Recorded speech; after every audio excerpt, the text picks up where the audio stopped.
За санацхан уу энэ өдрийн амгалан альтгыг бодсон байна.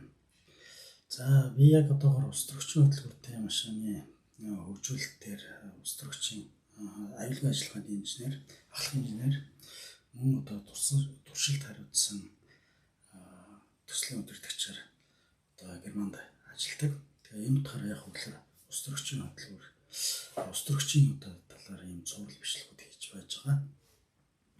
За өмнөх бичлэгүүдээр болохоор устөрөгчийн үйлдвэрлэл талаас нь ярьсан. Устөрөгчийн үйлдвэрлэл одоо ер нь бол 2050 он гэхэд устөрөгч бол одоо энергийн хамгийн том их усуртын нэг болно. Тэгээ энэ утгаараа үйлдвэрлэлийн асуудлууд яригдж байна. Тэгээд үйлдвэрлэлийгээ дагаад түгээлт тэгээд дэд үтсийн асуудлууд яригдж байна. Мөн одоо үйлдвэрлэлийгээ дагаад хадгалтын асуудлууд ингээд яригдж байгаа. Тэгээ энэ маш том бүрээд ийм сэдв. За яг одоо миний явж байгаа төсөл бол устөрөгчийн хөтөлбөртэй машинууд хөтөлбөрийн талаар. Тэгэхээр энэ удаагийн одоо бичлэг дээр болохоор хөтөлбөрийн талаар нэг товч ярья гэдэг энэ бичлэгийг бэлдэж байна. За ер нь хөтөлбөр гэдгээс өмнөөс ярихад ер нь устөрөгч автомашин үйлдвэрлэлийн салбарт ер нь яг ямар одоогийн байдлаар яг ямар байгаа юм? Ирээдүйн хандлага нь ер нь ямар байгааг энэ графикаар үзүүлж байна. Тэгээд 2025 оны байдлаар бол одоо хамгийн олон их машин бол одоо устөрөгчийн хөтөлбөртэй машинууд аль хэдийн гарцсан. Гэхдээ Америк бол одоо тэргүүлэгч юм байна. 2050 оны 2030 оны байдлаар болохоор хятад улс зөвхөн одоо устөрөгчийн хөтөлбөртэй сайн машин үйлдвэрлэнэ гэдэг ингээд зорилго тавьсан. Үйлдвэрлэл нь аль хэдийн эхэлсэн явж байгаа. Япон устөрөгчийн хөтөлбөртэй машинууд бол харагдсан байгаа.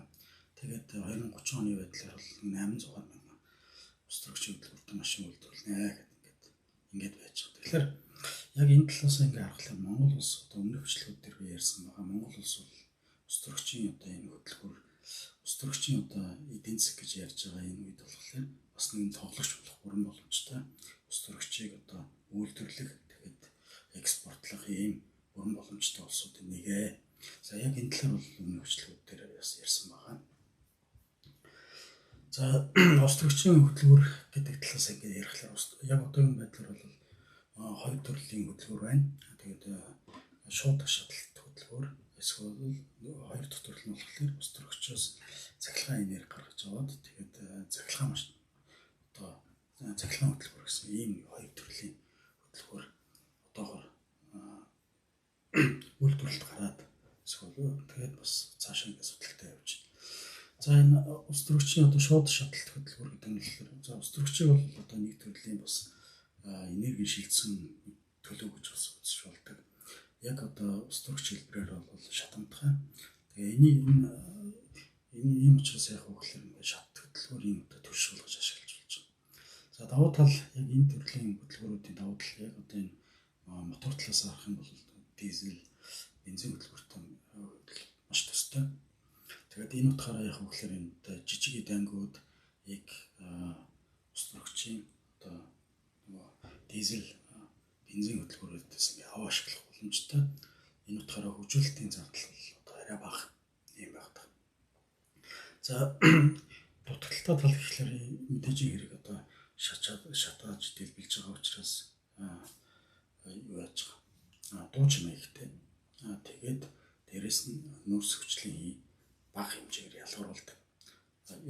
Дизель болон бензин хөтөлбөрөөс бол хамаагүй багч мэдээж хэрэг одоо дэлбэлж байгаа учраас юу яаж байгаа нүүрс хүчлийн ялгаруулдаг.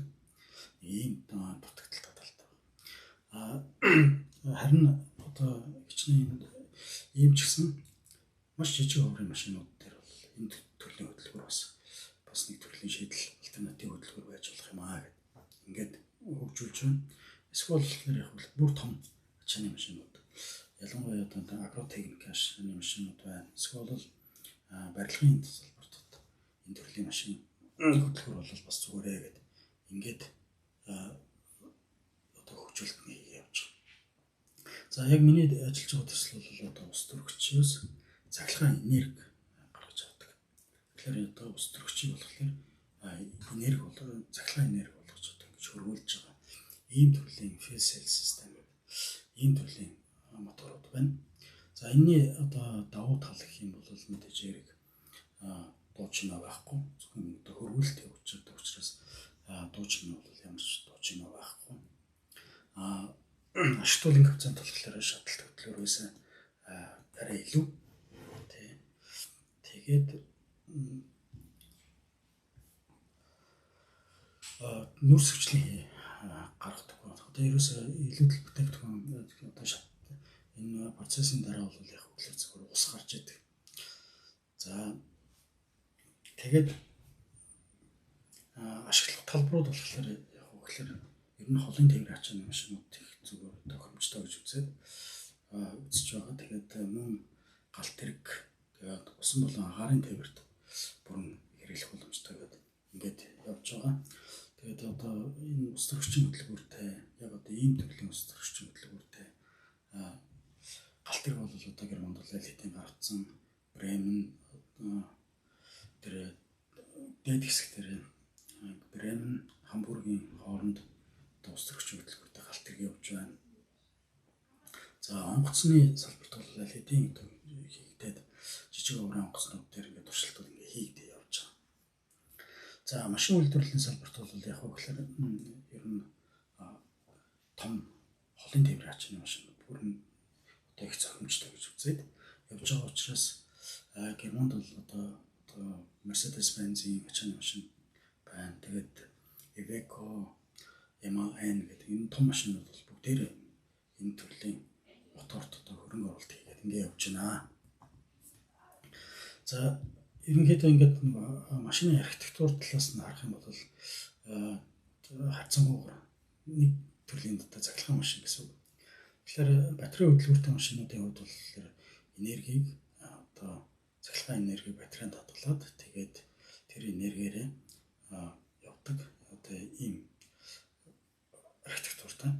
Харин ус төрөгчийн хөтөлбөр бол яг хөглөр ус төрөгч танкнд хадгалаад тэгээд тэр ус төрөгчийг болохоор цахилгаан энерги болгож хөрвүүлээд хөрвүүлсэн тэр энергиэрээ ингэж явуулчихдаг цахилгаан энергиэр.